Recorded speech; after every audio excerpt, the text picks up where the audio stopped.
बच्चों, भूतकाल के आगे का काल शुरू करते हैं हम। ठीक है, अगला भाग भूतकाल की हमने वहां परिभाषा पढ़ ली थी। अब भूतकाल का परिभाषा का उदाहरण कि वह खा चुका था, मतलब राम ने अपना पाठ याद किया, मैंने पुस्तक पढ़ ली थी। तो ये सारी क्रियाएं भूतकाल में होने का संकेत करती है। उपयुक्त सभी वाक्य बीते हुए समय में क्रिया के होने का बोध करा रहे हैं, तो ये क्या कहलाएंगे? भूतकाल के वाक्य। और इनके भूतकाल को पहचानने के लिए वाक्य के अंत में था, थे, थी आदि आते हैं। ठीक है, तो इनकी पहचान क्या होती है? था, थे, थी पहचान होती है। अब इनके भूतकाल के भेद देखते हैं। भूतकाल को 6 भागों में बांटा जाता है। सामान्य भूतकाल, आसन भूतकाल, पूर्ण भूतकाल, अपूर्ण, संदिग्ध और हेतु मत भूतकाल। मैंने पहले बताया आपको कि हेतु मत भूतकाल बहुत ही इंपॉर्टेंट है। भूतकाल के उपभेदों में सबसे महत्वपूर्ण भेद है। नंबर 1 पढ़ते हैं, सामान्य भूतकाल। अब सामान्य भूतकाल जैसा सामान्य वर्तमान काल था कि जिसमें भूतकाल की क्रिया के विशेष समय का ज्ञान हो, और उसे सामान्य भूतकाल कहते हैं। दूसरे शब्दों में हम कह सकते हैं कि क्रिया के जिस रूप से काम के सामान्य रूप में बीते समय में पूरे होने का बोध हो जाता है, उसे सामान्य भूतकाल कहते हैं। एक और इसकी पहचान है कि सामान्य भूतकाल के वाक्यों में था, थे, थी नहीं लगता है।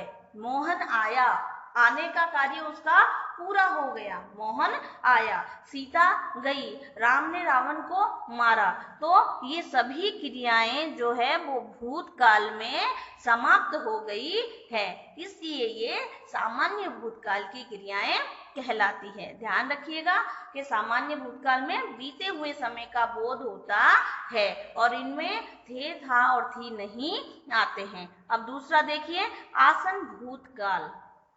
आसन भूतकाल, आसन का मतलब होता है कि निकट। आसन का शाब्दिक अर्थ होता है निकट या पास, यानी क्रिया के जिस रूप से ये पता चलता है कि क्रिया अभी कुछ समय पहले ही पूर्ण हुई है, उसे आसन भूतकाल कहते हैं। इससे क्रिया की समाप्ति निकट भूत में, यानी भूतकाल को बीता हुआ अभी कुछ ही पल हुए हैं और तत्काल सूचित हो जाते हैं। जैसे मैंने आम खाया है, ध्यान रखिएगा, मैंने आम खाया है, हा ही आया है सोचकर प्रेजेंट टेंस मत कर देना, वर्तमान काल नहीं है।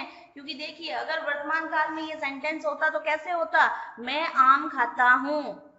ठीक है, तो मैंने आम खाया है, यानी भूतकाल है और अभी अभी किया है, इसीलिए आसन भूतकाल है। ध्यान से देखना इसको। मैं अभी सोकर उठी हूँ, उठने की जो इसकी क्रिया है वो समाप्त हो चुकी है और अभी अभी हुई है, इसीलिए ये कौन सा भूतकाल है? आसन भूतकाल।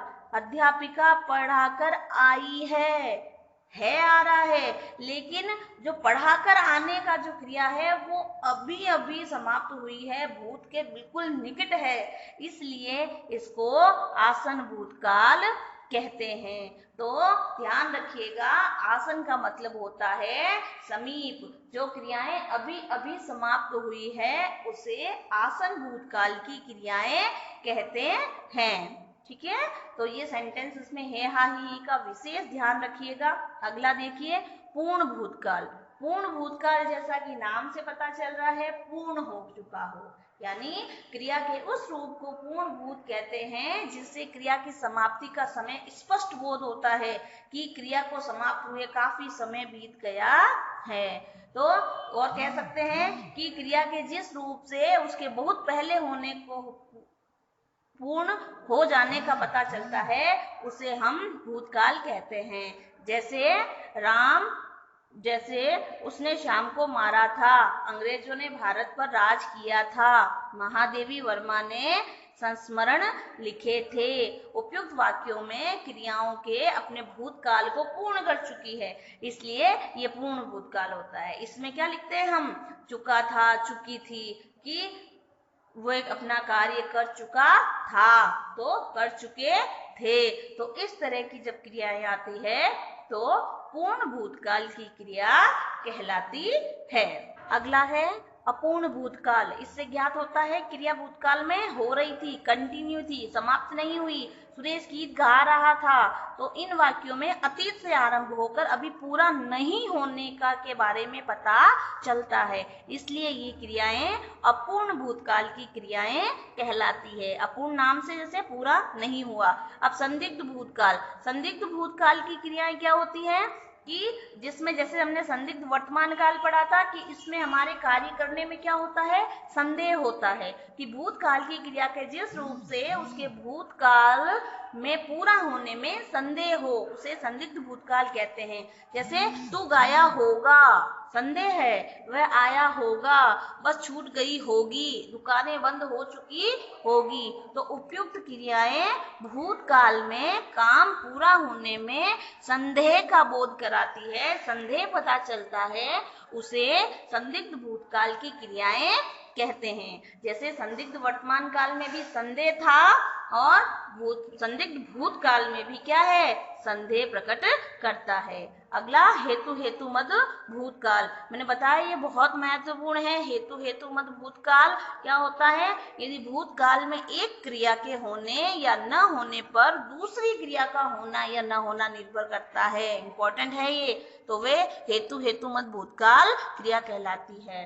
ठीक है, इससे पता चलता है कि क्रिया भूतकाल में होने वाली थी पर किसी कारण से नहीं हुई। उदाहरण को देखिए, यदि तुमने परिश्रम किया होता तो पास हो जाते, तो पास होने की क्रिया किस पर निर्भर है, परिश्रम पर निर्भर है। यदि वर्षा होती तो फसल अच्छी होती, फसल अच्छे होने का नहीं होने का रीजन क्या है कि वर्षा अच्छी नहीं हुई। तो उपयुक्त वाक्यों की क्रियाएं एक दूसरे पर निर्भर होती है और पहली क्रिया के होने पर न होने पर दूसरी क्रिया भी पूरी नहीं होती, अतः ये हेतु हेतु मद भूतकाल की क्रियाएं कहलाती है।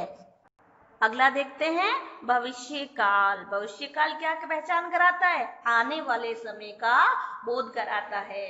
तो जो समय आने वाला बोध का बोध कराए, आने वाले समय का बोध कराए भविष्य काल। भविष्य काल के कितने भेद होते हैं, 3 भेद। पहला सामान्य भविष्य, संभाव्य भविष्य और हेतु हेतु मद भविष्य, इसमें भी हेतु हेतु मद होता है। अब नंबर 1 देखिए, क्या है नंबर 1, सामान्य भविष्यत काल। तो क्रिया के जिस रूप से उसके भविष्य में सामान्य ढंग से होने का पता चलता है उसे सामान्य भविष्य काल कहते हैं। जैसे सामान्य वर्तमान काल, जैसे सामान्य भूतकाल और जैसे सामान्य भविष्यत काल। अब इससे ही प्रकट होता है कि क्रिया सामान्यतः भविष्य में होगी। बच्चे कैरम बोर्ड खेलेंगे, वह घर जाएगा, दीपक अखबार बेचेगा। तो उपयुक्त वाक्यों में क्रियाएं भविष्य में सामान्य रूप से काम के होने को क्या कर रही है, सूचित कर रही है। तो ये सारी क्रियाएं कैसी है, भविष्यत काल की क्रियाएं हैं। और भविष्यत काल में भी कौन सा, सामान्य भविष्यत काल की क्रियाएं हैं, जिससे इनका सामान्य भाव प्रकट हो रहा है। अगला देखिए संभाव्य भविष्यत काल। संभाव्य भविष्यत काल क्या होती है, जिसमें संभावना हो, क्रिया के जिस रूप से उसके भविष्य में होने की संभावना का पता चलता है उसे संभाव्य भविष्यत काल कहते हैं, जिससे भविष्य में किसी कार्य के होने की संभावना हो। तो जैसे देखिए, शायद चोर पकड़ा जाए, यानी भविष्य में हम संभावना व्यक्त कर रहे हैं। जैसे हम पढ़ रहे हैं और हम संभावना व्यक्त कर रहे हैं, हम अनुमान लगा रहे हैं कि परीक्षा में शायद मुझे अच्छे अंक प्राप्त हो।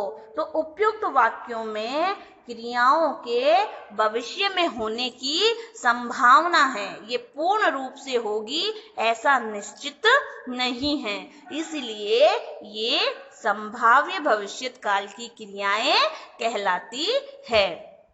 तो दूसरा हो गया संभाव्य भविष्यत काल। नंबर 3 हेतु हेतु मद भविष्यत काल। हेतु हेतु मद भविष्यत काल क्या होता है, इससे एक क्रिया का होना दूसरी क्रिया पर निर्भर करता है। जैसे हेतु हेतु मद भूत था कि अगर वर्षा होती तो फसल अच्छी होती। तो यहाँ पर हेतुमत भविष्य के लिए कह रहा है कि वह आए तो मैं जाऊं, यानी मेरा जाना उसके आने पर निर्भर करता है। वह कमाए तो मैं खाऊं, वह कमाए यानी भविष्य की बात कर रहा है कि वह भविष्य में कमाएगा तो मैं भविष्य में खाऊंगा। हम कह सकते हैं अगर हम अच्छा पढ़ेंगे, जब अच्छा पढ़ेंगे तब अच्छे नंबर लाएंगे। तो अच्छा पढ़ना, अच्छे नंबर लाने पर अच्छा नंबर लाना किस पर निर्भर करता है? अच्छे पढ़ने पर।